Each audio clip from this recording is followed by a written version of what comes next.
Now, on the goaltender front, the Leafs have, according to Pierre LeBrun, talked to Frederik Andersen. It doesn't look like any offers were tendered, but I guess they're talking again, and they're discussing. And it wouldn't make sense to sign him right now anyway, because why would you? Wait till he goes to market, and it looks like he will go to market. Also, it looks like Zach Hyman and the Leafs are super far apart. And I think rightfully so. Like, nobody on this team, I guess Tavares accepted, has taken a pay cut to play for this team. And I don't think that they should, frankly. I don't think that you should. I think you go after the most amount of money that the team will give you. So in that regard, as much as people resent, whatever contracts have been signed by Dubas, that is Dubas's fault. Yeah. That's not the player's fault. Why are you signing in Toronto? For a chance to win? Because everyone else is taking a discount? Click. Right. Hang up the phone, go somewhere better. So if you're Zach Hyman and all of your buddies have not signed at a discount, and this is the height of your value, this is the most you'll ever be worth as a hockey player, and you're going to the open market, why would you take a salary cut? They really do make me sick. Well, I mean, but don't blame Zach Hyman for it. And actually, don't blame the players for signing for it because they got the offer. When you see all the stars not take the discounts, and they're like, but the guy who's the plucky, hardworking guy, he's going to take the discount. No, screw you, fellas. This is how it happens. This is how it happens. People get in this business, and they grew up cheering for a team. It lasted for me a little bit longer. Mm-hmm. Cheering for the Toronto Maple Leafs, and then they slowly drift into I don't cheer for teams, I cheer for players. And I think I finally get it. I'll cheer for Zach Hyman. Go Zach Hyman, team Zach Hyman. If I have to, I'll get a black jersey with no logo that just says Hyman on the back.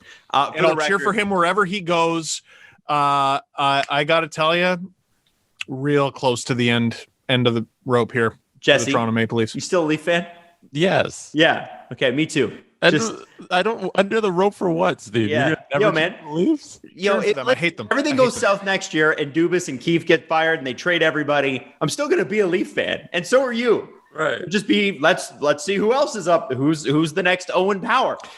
Like that's what I'm an adult. I'm an adult. I don't have time to waste. I'll still watch hockey, still cheer for hockey, have a great time watching hockey. But the Leafs are becoming a waste of time. What you're hearing, becoming a waste of time. Dude, they've been 54 years of a waste of time. Sometimes you cheer for a waste of time. And that is our choice. And I stand by it. When my ship comes in, Steve Dangle, by the way, that's the words of a man who needs a vacation desperately. So don't take Steve at his word right now. August 1st, holy shit, I can't wait. I have to say, I was thinking about, what's that? Hyman not coming back. No, Hyman not coming back. I have a question, and this is a crazy idea. What is the most valuable asset this time of year for an NHL team? Cap space. Bingo. Now, this isn't going to make me popular, but is this it, Adam? Is this what you teased in the group chat? No, I don't think. No. That was the wild thing. I have a crazy thought, and it may not make sense, but I would like to explore it with you too, if you would indulge me. So, what if the Leafs left Morgan Rielly unprotected? Stop. What if? So let's see. For instance, I'd literally create a Kyle Dubas voodoo doll. Okay, I'm saying if you roll back the defense that you had last year, the exact same as it was, we're seeing a diminishing role for Morgan Rielly. If you want to go out and get Dougie Hamilton, which I think they should, Morgan Rielly, yes, it would make more sense to trade him to a team for assets. Yeah. Maybe. I mean, listen, if Duncan Keith could get assets, so could Morgan Rielly. Or Jake Allen even. But Friedge made a good point, and he has said this before too. The most important thing in the National Hockey League asset-wise is cap space. And I wonder... Did he say it in the context of losing Morgan Rielly for nothing? No. But I wonder if... it's a crazy idea. Indulge me for a second. No. What kind of flexibility does that give you? The ability to go spend your money like a dumbass somewhere else. Not enough for it to be worth the storm that would ensue. I promise you I'd never cheer for the Leafs again. If Morgan Rielly was a $10 million, if he was an $8 million player, I think it makes a lot of sense. Hey, we're going to lose him. We're going to trade him. Instead of trading him, just lose him to Seattle for free and take the cap space. Okay. But it's only $5 million.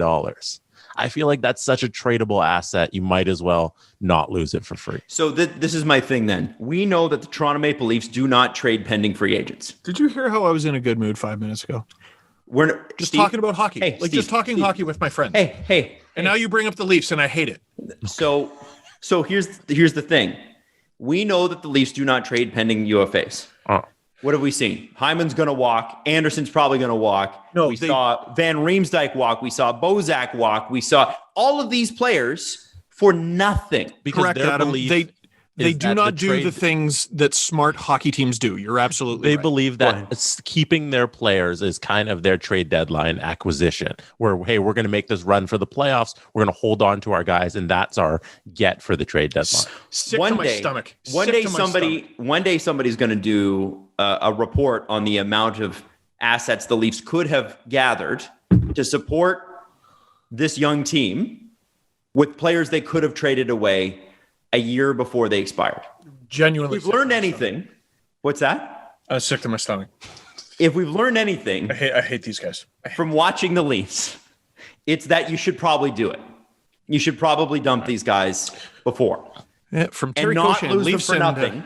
Right. Leafs and Zach Can I just have a fucking conversation here? No. Especially considering how in 2019 or 2020, they didn't make the playoffs. You know, considering at that point in February, hey, you probably should have, instead of holding on to everybody and not acquiring anybody, if you guys remember that trade deadline, they didn't go after anybody and they didn't trade anybody. Instead of doing that, maybe trade some assets. You still missed the playoffs in the bubble. And then now you have guys heading into this previous season that you have that were under contract that can help boost this team. If I had a time machine, I would go back and put clear tape on Curtis McElhinney's skates so that Sidney Crosby scores and the Leafs miss the playoffs and Tampa makes it. It might be the worst thing that's ever happened to this franchise. They were in 17? Yeah, they thought they were too good before they were good.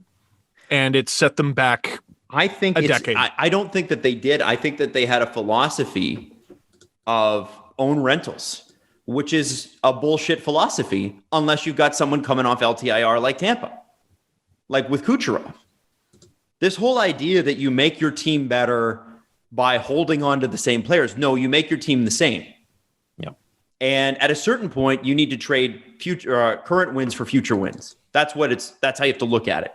And the Leafs have blown opportunity after opportunity after opportunity. What do you think JVR at the trade deadline would have been worth? I know they were going to the playoffs. I know there would have been a fucking, people would have lost their fucking minds. I'm miserable. I'm in physical pain. Imagine I can't wait for us to after the David Ayres game, the Leafs had, quote, overreacted and moved some of the guys they should have moved. Where would they be? And I know we're playing the what if game here, but welcome to sports. That's what we do. And I'm trying to figure out the best way forward in a cap is we cannot hang on. And the other thing is that, listen, I love Morgan Rielly. I love Morgan Rielly as much as the next person. Morgan Rielly does some things spectacularly, and he has some severe limits to his game. His defensive numbers are, in a word, pretty terrible. Mm-hmm. And so he is playing frontline minutes. I have a question. Is a Stanley Cup winning team a team with Morgan Rielly as your best defenseman?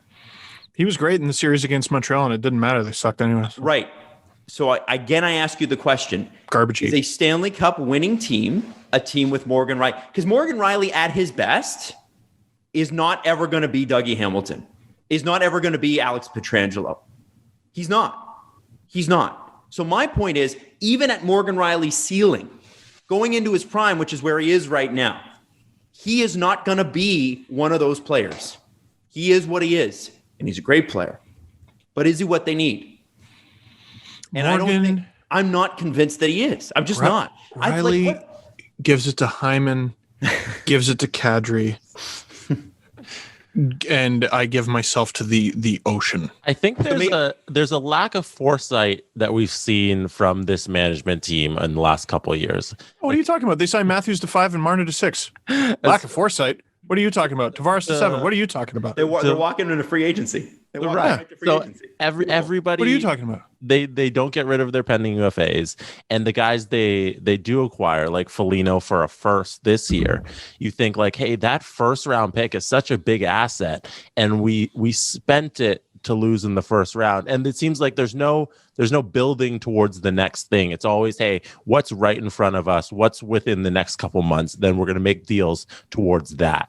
And trading Morgan Rielly would be a move with a ton of foresight and just looking forward to this team, seeing where we're going to be in the next year, next couple of years, and getting some value out of that instead of just playing it out like they always do. It would be a terrific deal if they moved him this offseason. Trading him makes sense. They traded Patrick Marleau and a first-round pick to Carolina to get rid of Patrick Marleau. Just to re-sign Kapanen and Johnsson. Would it not have made sense to just suck it up for a year and trade Kapanen and Johnsson at that point? No, that would be looking ahead, Adam. And that's not what they do. They do. And you have a first-round pick. They do what's immediate in this moment. So you bring in assets and you have the first-round pick instead of keeping the assets that you have and trading your first-round pick. No, and Kapanen and Johnsson, they're going to be great on this year's Leafs because they're still here and doing great things. So, it was definitely worth it. And they weren't worth it. When they re-signed, they were not worth it. No, and they're still here, so it's great. I would love to go back to the Michael Hutchinson Saturday night game against the Montreal Canadiens because Babcock's a fucking crazy man and puts Hutchinson in against the Canadiens on a Saturday night at home where Kapanen threw his half stick. You see Max Domi from the bench chirping him saying, Kapanen, you fucking idiot. Well done. This conversation is the worst thing that's ever happened to me. So here's the thing. Asset management was supposed to be the strength of this Leafs management group. And I understand. It's not. Fire him. I understand that you can make mistakes along the way. But what I am seeing with this Leafs group now, and I was a big fan of them coming into this. I really was. High hopes. Is they are not managing the assets properly. And maybe it's time. And maybe it starts with Morgan Rielly. As tough as that is, and I'm not saying you leave him exposed necessarily. I'm just saying you got to find a team that'll take him. You do. Or you protect him and then trade him afterwards. But the point is, I don't know how you move forward with Morgan Rielly. Because I don't know how you can call yourself a Stanley Cup contender without a better defenseman back there. It's not that TJ Brody's not good. It's not that Jake Muzzin's not good. It's not that Justin Hall is at best okay. It's not that Sandin doesn't have some sort of ceiling. We don't know what that is. And Dermott's Dermott. He's other Caleb Jones, apparently. Eastern Conference Caleb Jones. My question to you is, how do you call yourself a contender without an A-plus defenseman? Every team had one. One thing that's interesting is that defense wasn't even the problem. No, it wasn't. It is interesting, Jesse. Yeah. Isn't it interesting? What's that movie where Steve Carell jumps out of the passenger seat? That's how I feel right now. I want to jump out of a moving car just to escape this conversation. I hate them. I hate them viscerally. Every time I think of them, they ruin my day. Every time we talk about them, it ruins my day. What is it, I'm Steve? I'm so much more excited to talk about the Minnesota Wild or, for fuck's sake, the Buffalo Sabres. I didn't react this way when we were talking about the godforsaken, literally, the Buffalo Sabres. So the defense wasn't the problem. So it's either, hey, we take from the thing that's working, which I think isn't a bad strategy because they have an excess of defense, plus you can get an asset back, and we add to the thing that wasn't working. So you probably would move Rielly for a defense piece plus to bolster the forward group, would you not? I think you move him for assets you can remove. As in, like, you can, in the last 10 minutes. Like if you can go get Dougie Hamilton and then boost the forward core somehow, great. But I don't. You wouldn't use Rielly for the forward group because I think part of the reason the power play is not good is that it's not good. And I think if you don't change the personnel on that power play and they go into the next year with the same people, how do we expect a different result? This power play hasn't clicked literally in about 18 months, really. And we all agree on that, right? It was like Sheldon Keefe's first 20 games, and then all of a sudden it fell off a cliff. Couldn't score against Columbus.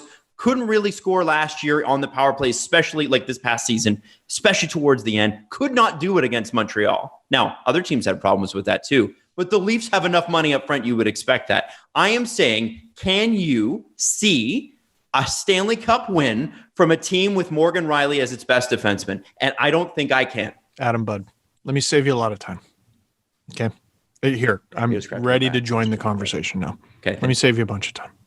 What the Leafs need is the Leafs currently are not good enough to win. That's correct. That's what I'm saying. That's what you're saying.